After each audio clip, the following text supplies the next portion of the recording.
Hello everybody and welcome to Adobe Live. We would like to begin by acknowledging the traditional owners of the land in which we are creating and streaming from today and pay respects to elders past, present and emerging. My name is Flynn, I'm hosting today. If you're live, let us know how you're going, let us know where you're from, or because these streams are about Premiere Pro, let us know how much experience you have in Premiere Pro. It'd be great to find out because our next guest is going to show us the ins and outs. Great to know your level of expertise so we can kind of tailor the stream to you. And with us we have Paul Murphy, editor, motions graphics designer, trainer and presenter. There's quite a lot to say, based in Melbourne. How are you, Paul? I'm good, Flynn. How are you? I'm good, thank you. It's great to have you here with us at Adobe Live. Well, it's always good to be here. So we were chatting about some Premiere Pro live streams that we might do, and you said audio, and I said how high. So audio editing and mixing, I'm super pumped.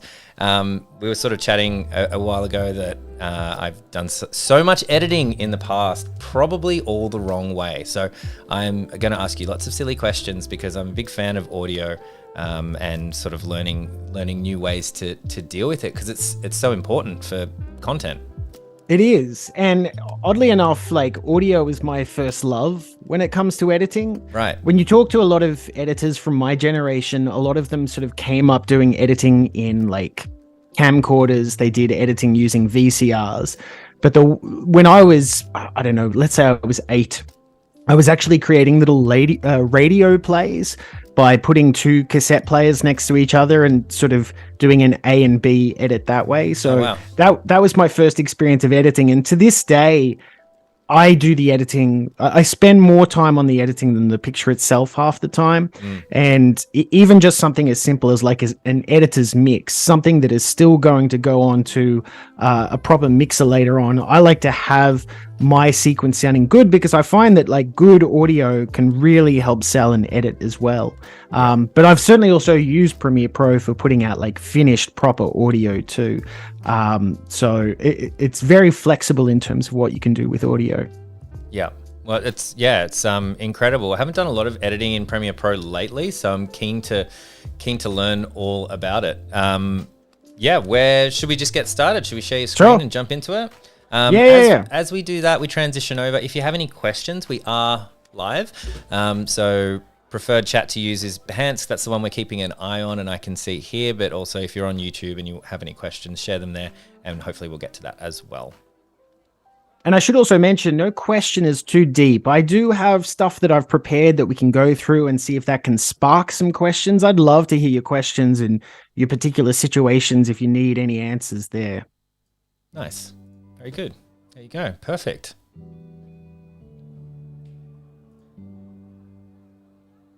Yep. So we're sharing your screen. Perfect. Should we get started? Yeah, I'll just tell you a quick bit about myself first. So obviously my name is Paul Murphy. If you want to see any of my work, you can check it out on paulmurphy.net.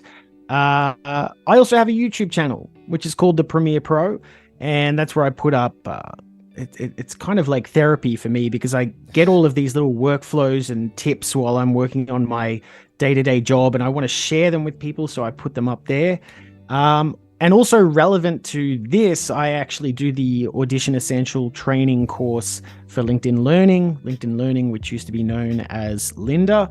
So if you like the sound of my dulcet tones, you can listen to me for 5 hours talking about Adobe Audition, which is Adobe's dedicated audio platform. So that's just a quick bit about me. Something else that I wanted to mention is that my source files that I'm going to be using here are actually coming from a real project.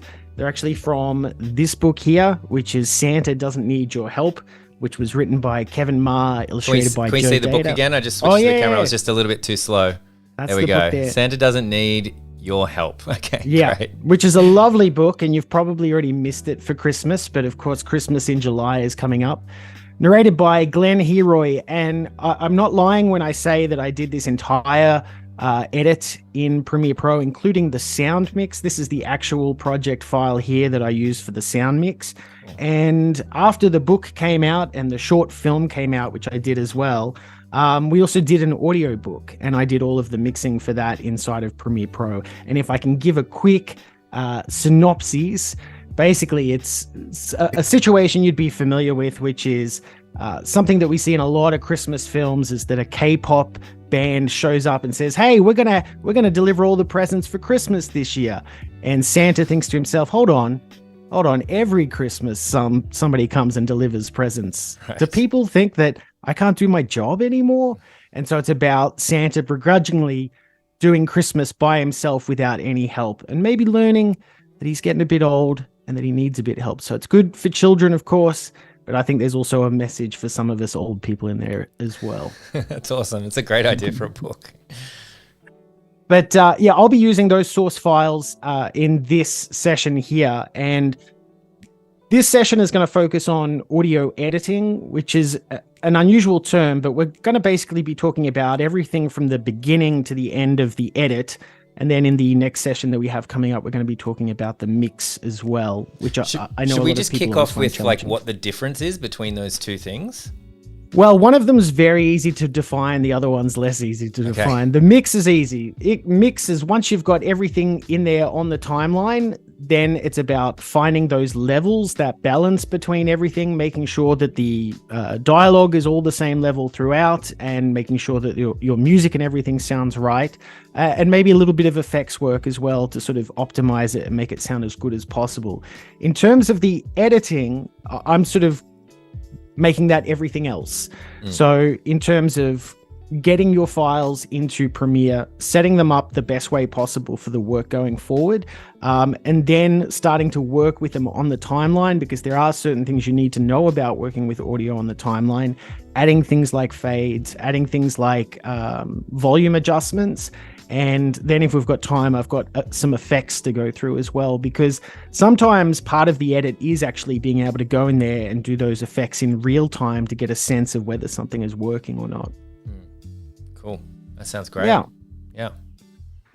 So in terms of editing audio, of course, the first thing is that you're going to have some audio in your project and you need to pull it into the timeline. And I wanted to start with a topic that I do notice that a lot of people get caught up on, and that is audio channels. And to explain audio channels, I need to just explain some simple terms that sort of get mixed up a lot. And that is that here we have an audio track. This is an empty audio track. And what I drag from my project panel onto that track is an audio clip. So sometimes those two things become interchangeable, but it's important to know that at any given time, only one clip can sit on an audio track. Of course, we have multiple audio tracks that we can work with as well. But the real catch is that an audio clip has audio channels, and it can have more than one audio channel inside of it. If I expand this one up here, you can see this is an audio channel and this is an audio channel. And sometimes you'll want that within the same clip because it's a stereo mix. So it's a piece of music or a sound effect, and it's pushing one of those channels to the left speaker, one of those channels to the right. But this is a situation where that's not something that what we want, and that is a bit of dialogue here.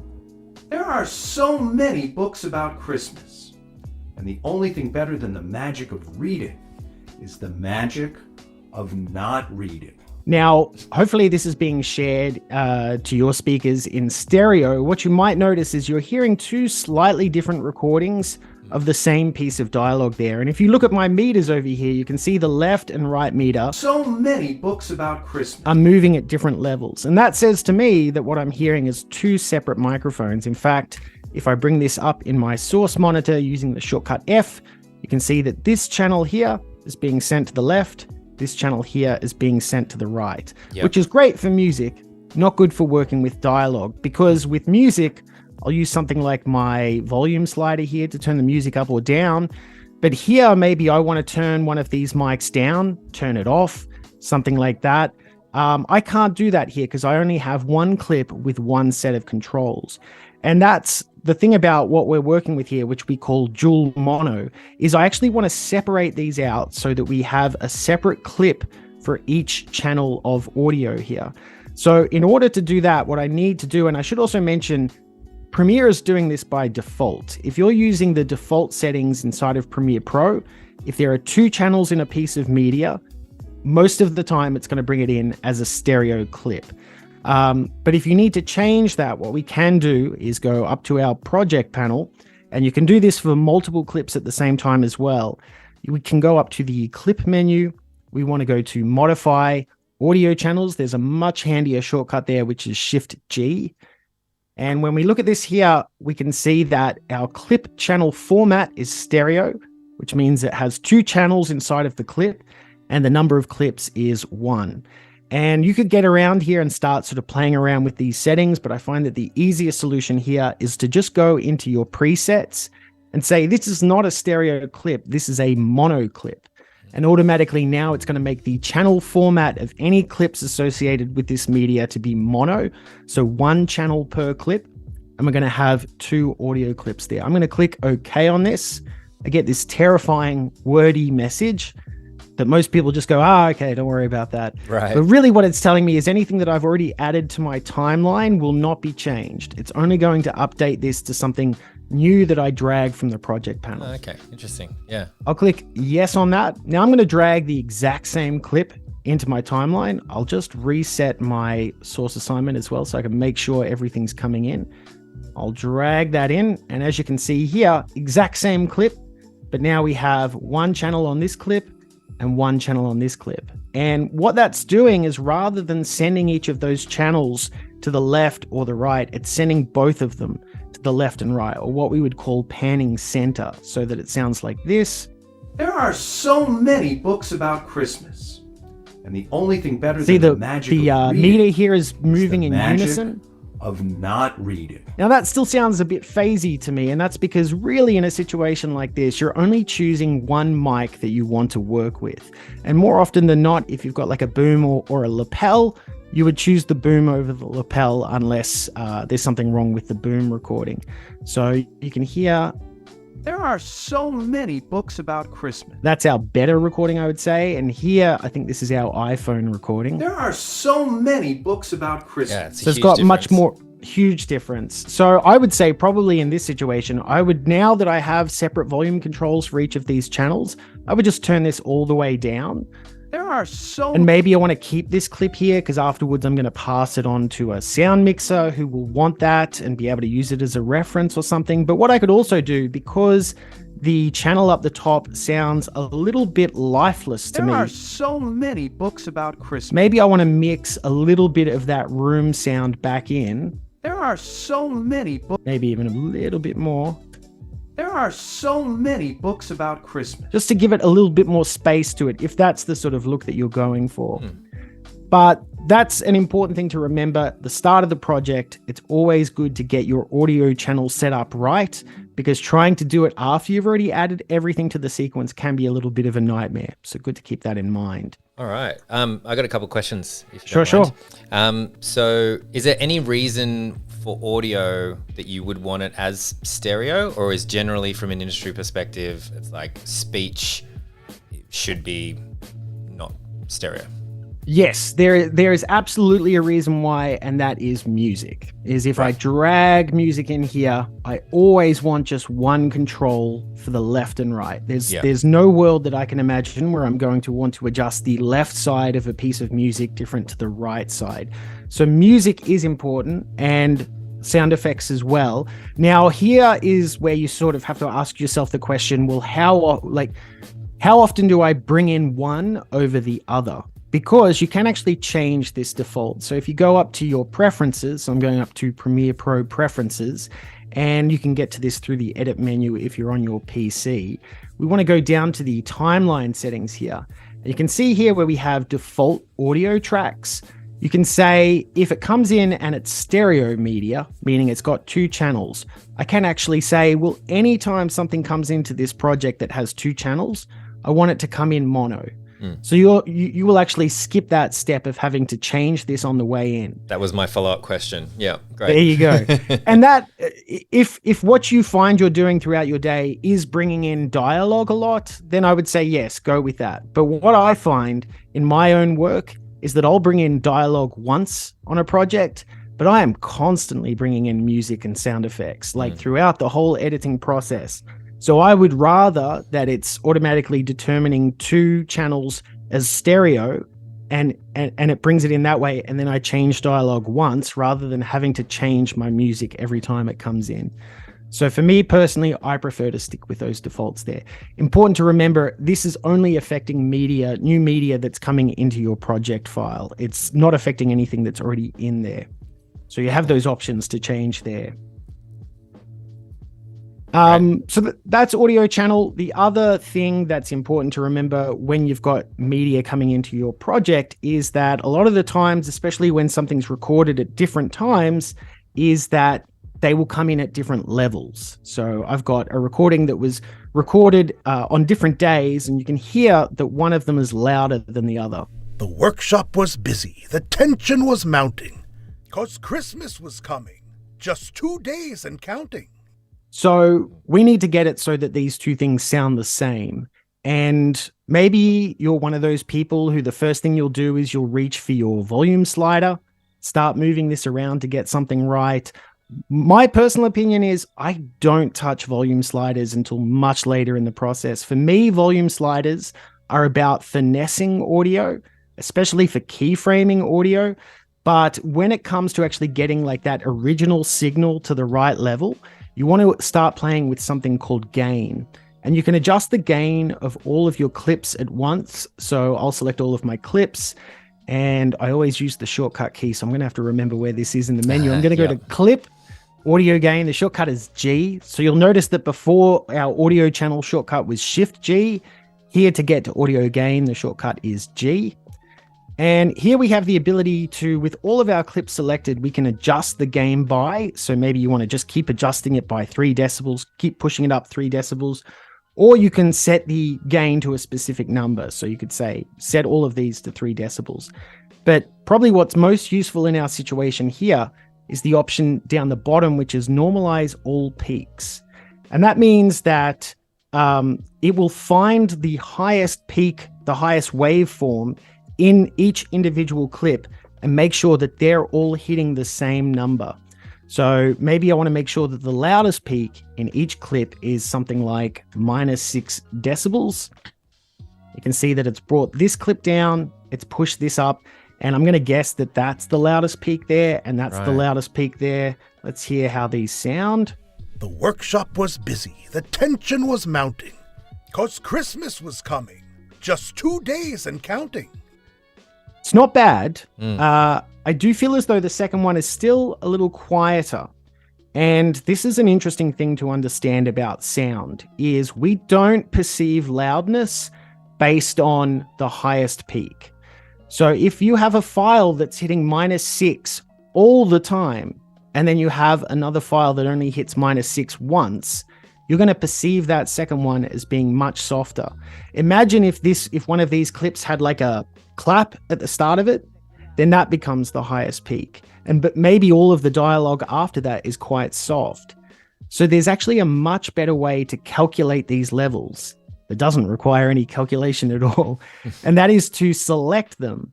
And we want to go over to our essential sound panel over here. If you don't have it on your screen, you can get to it through Window, Essential Sound Panel.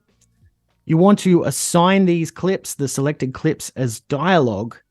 And then over here, we got a whole heap of options of things that we can play around with that are specific to dialogue, but the only one we want to go to is to the loudness option.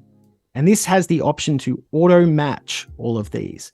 And rather than using the amplitude, so the momentary peaks of that file, it's going to use something called loudness units. And loudness units are actually calculating an average peak over time. So that momentary clap will be ignored if everything else is hitting a much lower level. The other important thing that it's doing in terms of loudness units is it's taking into account perceived loudness based on frequency. So as humans, we hear low frequencies much softer than we do higher frequencies. You could actually have a low frequency and a high frequency at the exact same amplitude, but our ears actually perceive them as being different levels. So it's taking those two things into account. So now If I click auto match on this, it analyzes them. It says auto match to target loudness of -23 LUFS. That means loudness units full scale. And this level here, -23, is a really good level to be cutting to. It's a little bit soft for uploading to something like YouTube, but we'll look at a way to fix that in our mixing class. And it's actually gone in and made those individual changes to each of these files based on the gain. So I can see that this file here has been turned down by -3.3 decibels. And this one here has been turned up by 7.7 decibels. Right. And I've just undone it, so I'll just do it again. And now let's have a listen to how this sounds. The workshop was busy. The tension was mounting. 'Cause Christmas was coming. Just 2 days and counting. So those levels sound much more even now. Yeah. And again, it's always important, you know, a lot of people in terms of like finding levels will have these little rules like, oh, I watch my meters and just make sure it's somewhere between -12 and -9. Right. Or I make sure it doesn't go over -6, or like little rules like that. And those rules are really kind of meaningless because it's more about how often is it hitting -6? How often is it hitting a trough that's really low? That's amazing. And yeah. we can't calculate that stuff ourselves. So the Essential Sound panel does it. And you could select an entire, you know, all of the clips of dialogue on your timeline and do that in one click. So I highly recommend working with the auto match button there. The only thing to mention about this is I think it needs at least a second of a reference to calculate it. I think it's at least a second. Right. Usually it's about 3 seconds, but I could be wrong on that. But yeah, short clips won't come out right because it won't have enough data to calculate the average. So it's good to put long clips in there. Could you put a long clip in that you knew was going to be less than a second and then shorten it to half a second if that's what you required, presumably? Yeah, you could do that. I mean, you can leave in things like dead air. And it will overlook that because it can see from the average that dead air is not speech. Yeah. So you don't have to have these edited down to just the bits of speech. Like I said, you can leave in the claps, the chair squeaks, everything that might throw it off, might throw the normalization off. Auto match will fix that. Right. And would you put like claps, like if you had like Foley sounds or sound effects or something, would you put that on the same, would you normalize that too? Or would you keep that on a separate track? Because you want it to pop or anything, or be highlighted in any way? No, honestly, this is like the start of the process. I would even put audio here that has like loud traffic. I would put audio here that has background music, anything like that. The auto match will be able to calculate what's the average level of what we would call the anchor element. So in this case, the anchor element is the dialogue, the thing that we're mixing around, and be able to figure out what that average is. Maybe some background traffic will throw it off a little, but it will get it quite close. Right. Okay, I got one more. This is just like private lesson for me that you guys are all watching because I've got all these questions. If you added another track to this, so we've normalized between these two. So if you added another track in and press normalize again, would it affect these two? Does it kind of recalculate? Or in terms of in terms of either option, no. Right. So I think do I have some more clip? Yeah, let's use that. So let's say we got 3 clips here. It's not auto matching them to each other. It's auto matching them to this measurement here, which is -23 LUFS. Right. So that's a finite level that it's actually matching to. And yeah, you could just throw as many things on here as you want. In terms of normalization, so when we were doing it here, and we said -6, it will always do it based on the individual clip. So it will look for that loudest peak in each of these clips and make sure that loudest peak is -6. So you can see it's adjusting them separately there. Awesome. Okay, cool. That's great. I didn't realize normalize did that. Because I've been one of those people that have poked around, as I've said, and it's like poke around with apps and try to figure out what's going on, which is great for learning anything and see what works. But I've known normalize for a long time, but I've never noticed that it makes so much sense based on the name. I never noticed it brought the lows up. I thought it just dropped the tops down. And so I didn't realize I was actually like gaining more. Yeah. An average. It's an overall adjustment. Makes so much sense now. Or down. Yeah. Awesome. That's so cool. So that's working with gain, and I usually always mention this one just because I always see it done what I would consider the wrong way. Sorry to be judgmental. No, do it. Let's do it. I'll tell you if I've done it that way or not. That's just working with linked clips. So when you're working with audio in Premiere, specifically audio that is linked to a video clip, basically those two things are moving in unison. So if I drag the video, the audio is going with it. If I trim the audio, the video is being trimmed with it. And that's fine if you're just doing sort of straight cuts, but sort of the beauty of editing a lot of the times is doing things like L cuts and J cuts, where a little bit of the video might hang over the audio. That's kind of the essence of what you're doing in a lot of cuts, is you'll leave the audio going but cut the video early. And it's not immediately clear how I can do that, right? How can I move these two things separately? Now, the way that I see this done the most, I think, is someone will lock one of their tracks and then make that adjustment like that. So there we have an L cut, basically. Right. And it's still grouped. Still grouped. Yep. So if I do that, if I lock that track, do that, then once I unlock it, we go back to these two things being linked together. They go wherever. Still, I think that's too time consuming to have to lock a track every time I want to do something like that. Now, the other option that we have is over here under the time code, we have the linked selection button. And what I can do is turn this off. And when it's off, now, even though these two things are linked together, I can't select them together. Probably the best way I could select them together is to marquee select them. But as it is, I can just select one of these things at a time, make an adjustment like that.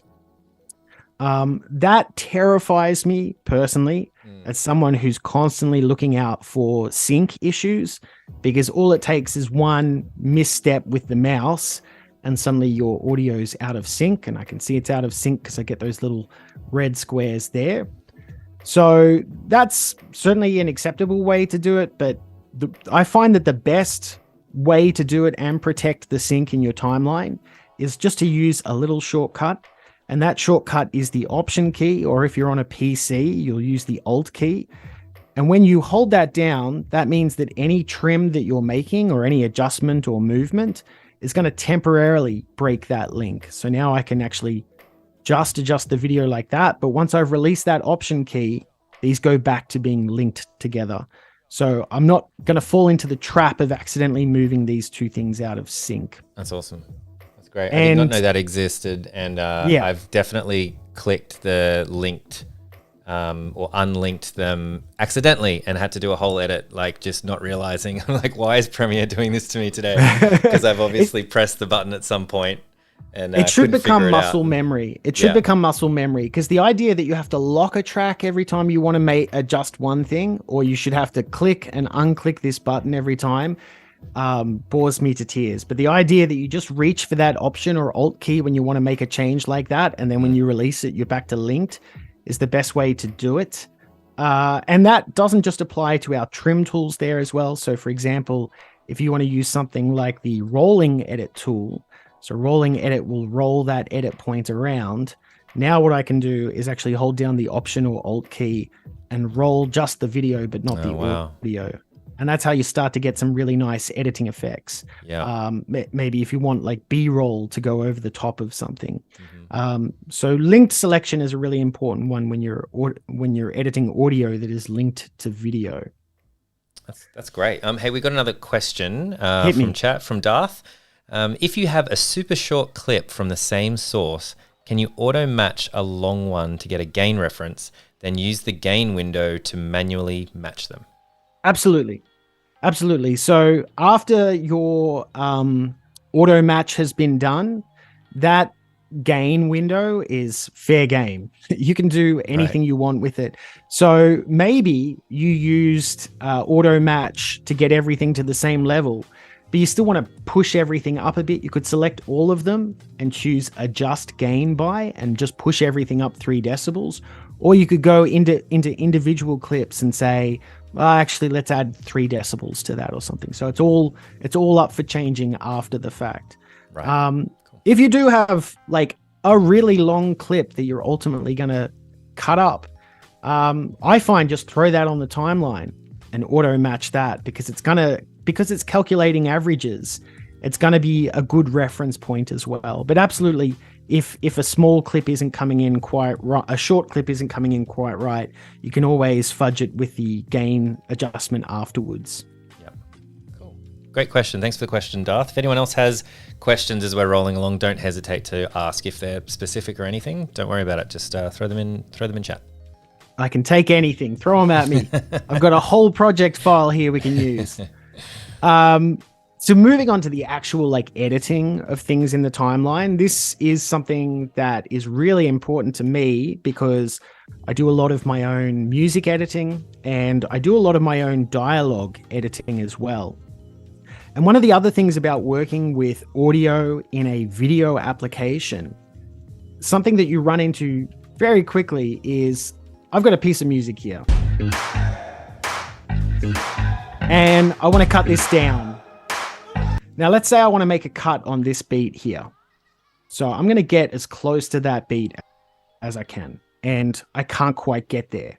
So here I am before the beat, here I am after the beat, and there's just no in-between point. And the reason for that is that I am working with frames per second because I'm in a video editing application and videos are made up of frames. And they're not made up of a lot of frames either. So this sequence is 30 frames per second. But maybe you're using something like 25 frames per second if you're in Australia. And we can't quite get the precision editing that we want with a piece of music, or if you want to cut a word out of what somebody said. And this is such an old feature in Premiere Pro, and I've been using it. I think I've been using it since Premiere 7. I think they introduced it. And I don't mean CS7, I mean 7, early 2000s. CD 7. Have an actual CD 7, exactly. Yeah. And what we can do is we can go to the context menu for this sequence, although I think this will change it for just this sequence. Yeah. We click that and we go down to show audio time units.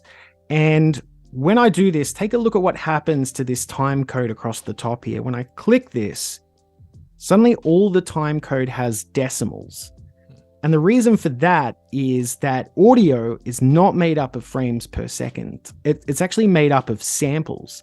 And 1 second of audio is made up of, in this situation, 48,000 samples. So that's 48,000 points that I can make a cut within a second.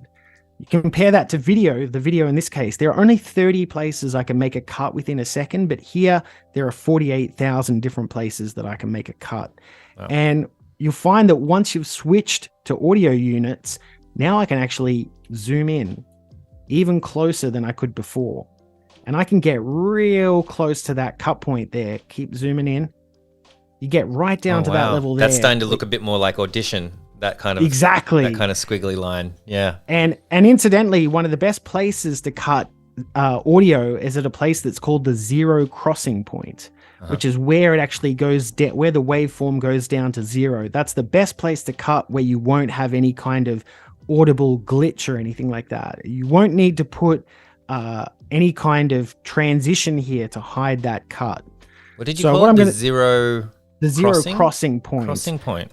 Which Audition actually has the ability to immediately go to the nearest zero crossing point. It's not something we have here, but you can actually visually see it where the waveform basically hits the 0 point. And I'll make a cut here. And then I'll go to that other beat where I wanted to make a cut. I'm just going to try and fudge this as quickly as possible. And then I'll cut that bit out of the center there. And then without adding any kind of transition, this should be a smooth cut in the music. Oh,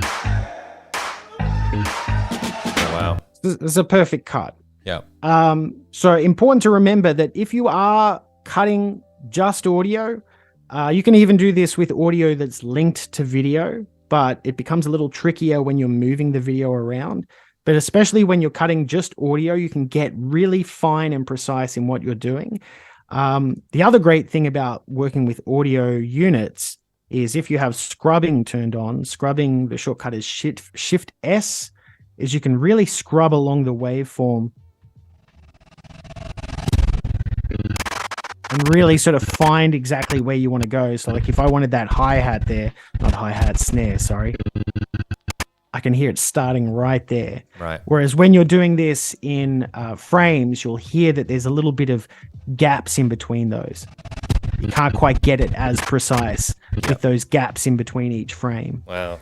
And do you convert it like back to frames afterwards, or do you need to keep it as... I mean, you can cut video in audio time units. You could never cut like a sub frame.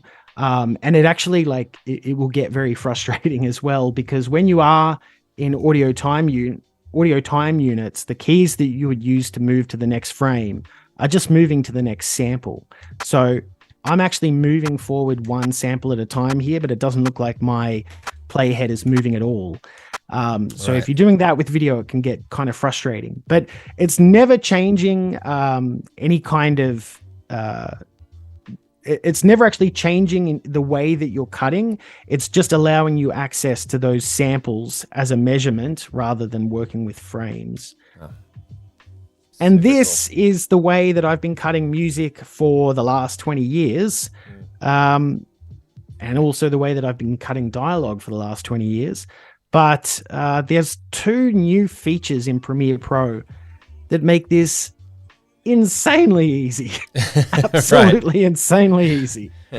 The first one's been in Audition for a long time, and it's more recently come into Premiere, and that is the ability to just remix music. So with remix music, you basically say to Premiere Pro, I want to keep the start of the music, I want to keep the end of the music, but whatever happens in the middle, I want you to do a new edit so that I can hit a specific duration.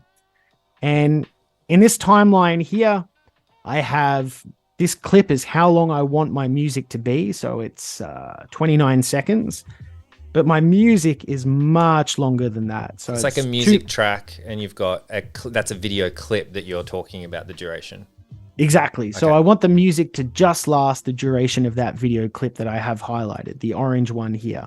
Got it. And my music is way too long. So the way that I used to tackle this, probably with audio units, is I would listen to the whole song. I would place little markers down where there's repeated parts of the music, and then I would have to make creative choices about where to pull out that repetition to try and bring this down.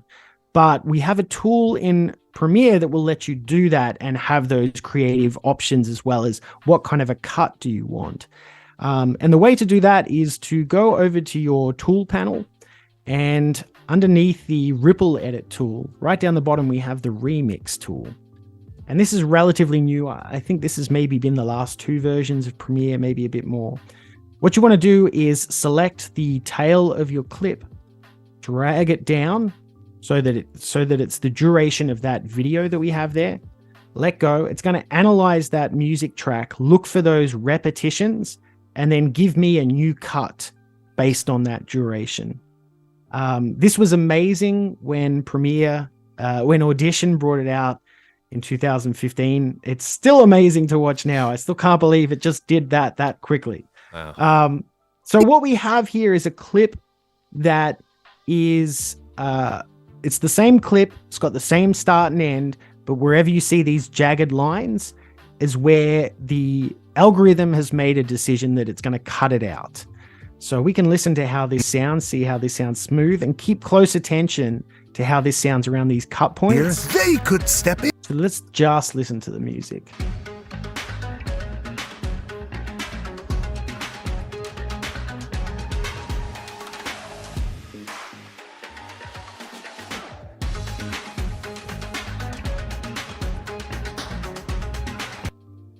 Wow. So it's flawless. Yeah. It's amazing. Incredible. So it's cutting. It understands the tempo and the beat and I guess the rhythm and everything of it, and it's making those. It understands the movement of the melody, and makes sure, because a melody within a piece of music is a repeating pattern. So it's figured out what is that pattern, and how can I reduce the repetitions of that pattern in order to get this down. It's really quite a remarkable tool. I would love to pick the brain of whoever came up with this, and maybe I will one day.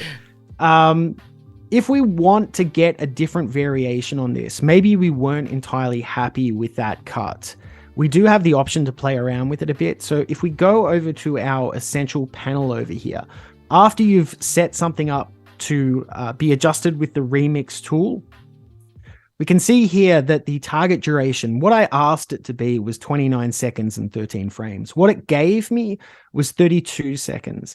And you can never quite get this perfect because the length of a piece of music will always be determined by beats per minute. So the actual tempo of the music it will never allow you to perfectly hit a number. So it's given me one that's 32 seconds. And maybe that's good, maybe that does what you want, but you can actually try and get closer to your mark here by going down to these customized tools. And our first option here is segments. So I like to think of this is how much do you want me to make cuts in this piece of music? So I could say, well, actually I want fewer cuts. So let's make less cuts. So now we've gone down from something like 6 cuts to 3. Still sounds good. And all of those cuts sound perfect to me. If you turn this up more, you're going to get a lot more cuts. Looks like we're not getting, oh yeah, that's a lot more cuts. The song will start to sound a little bit more like a jigsaw puzzle. Although that's a good cut. That's a good cut too. And you can see that by turning up more cuts, it is actually giving me a longer duration here. So it's sort of about playing with these. This gets us down to 29 seconds. That's pretty close. By playing around with these, we can try and get something that's closer to our duration that we like the sound of. The second option down here is variations. And we have the option for more melodic and more harmonic. And this is probably a confusing term to a lot of people. Basically, when you're going this way, you're cutting for something that's more for like solo instruments or like electronica music. So something that's very beat based. So solo instruments or something that's more beat based. If you're cutting something that is more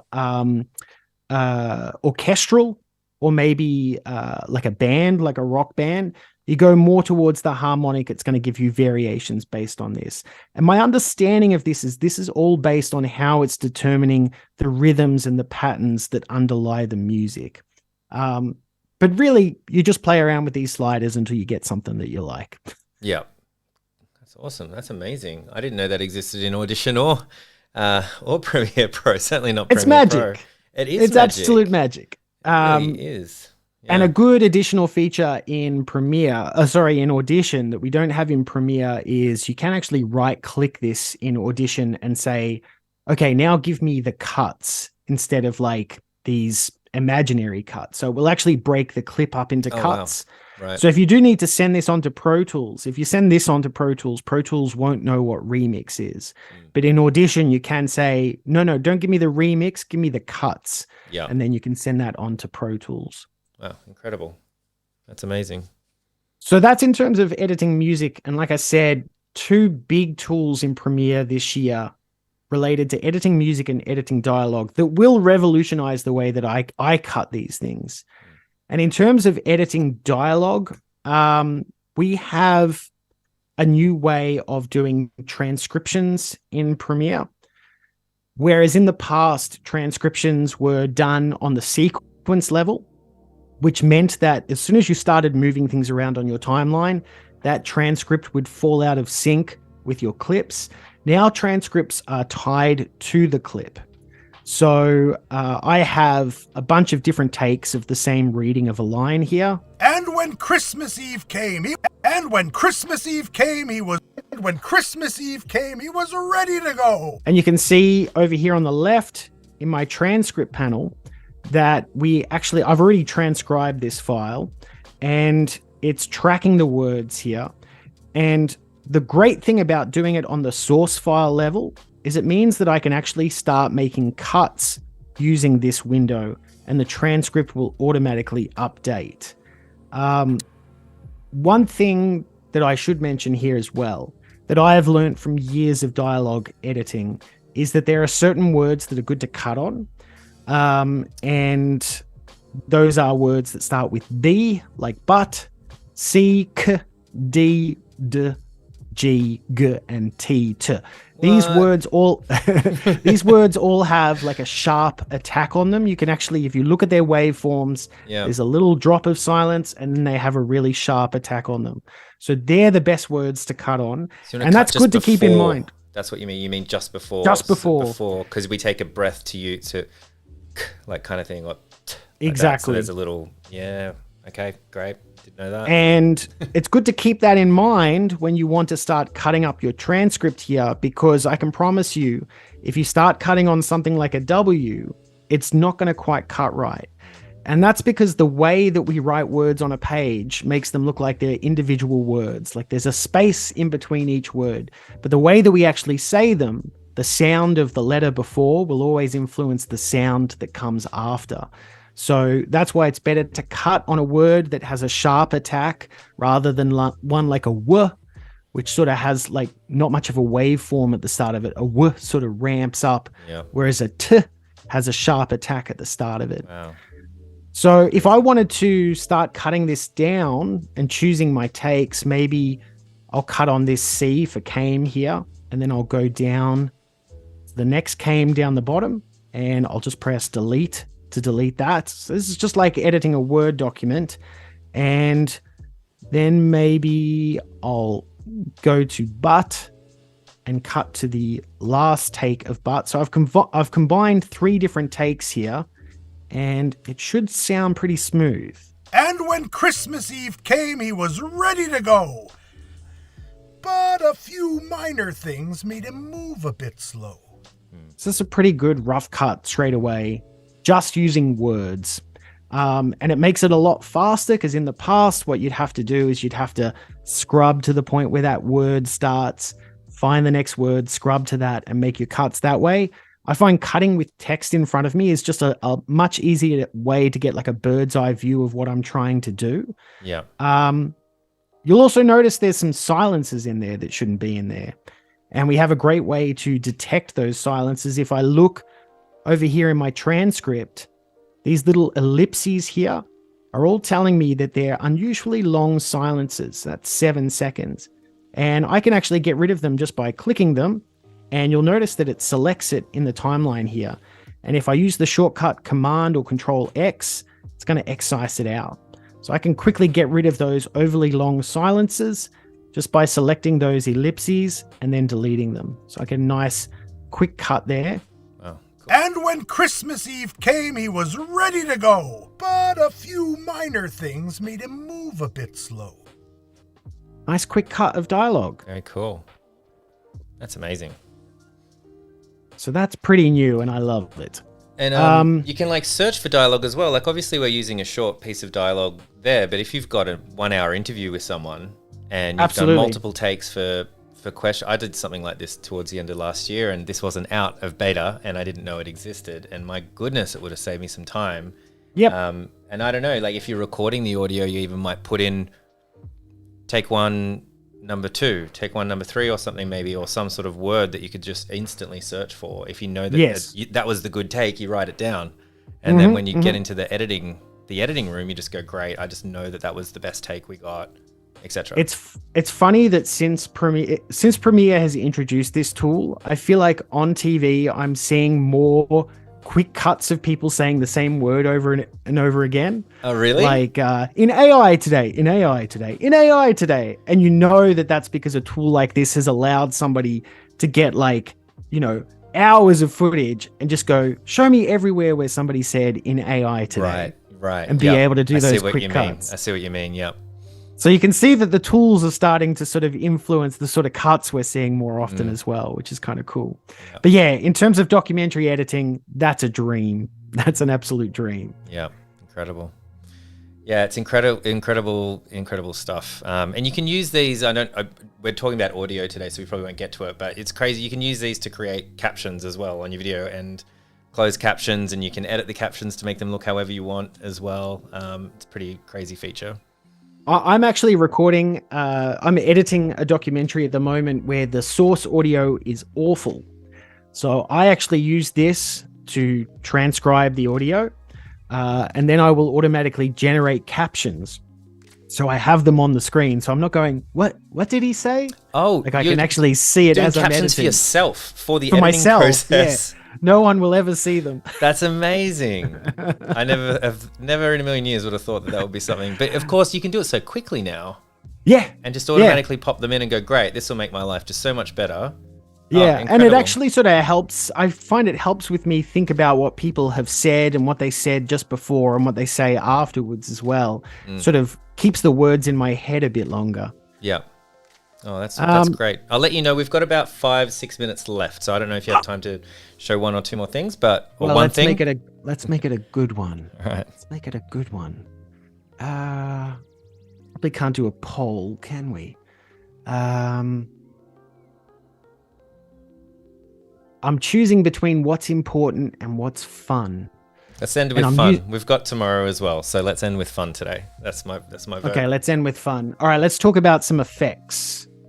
So for this, I'm just going to talk about some effects that I actually did use in this project. Of course, to do something on effects, we could spend an entire hour on audio effects, but there were just a few that I think are worthwhile mentioning that can sort of, really add something extra to your edits.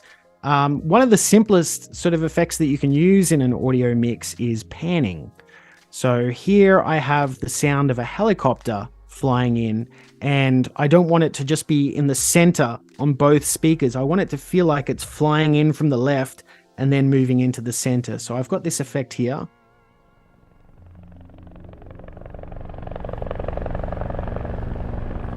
And you can actually see that if you look at my meters, you can see that it's actually starting softer here.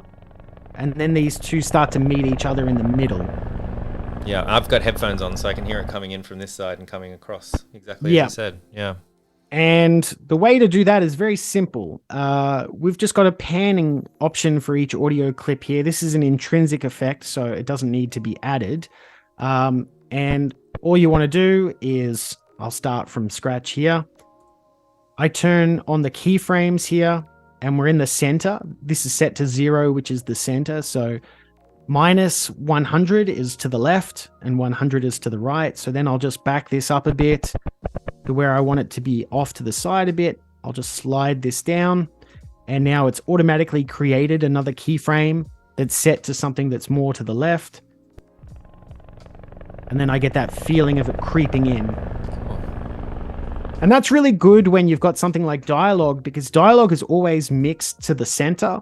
And the more that you can have your music and sound effects sort of play on the sides spatially, it gives more focus to the voice and also fills out the space, the sort of audio space more as well. When something surprising and wonderful happened, a chopper flew in with an entrant so... Very simple effect, but it really can sort of give that sort of professional sound to it as well. That's great, yeah.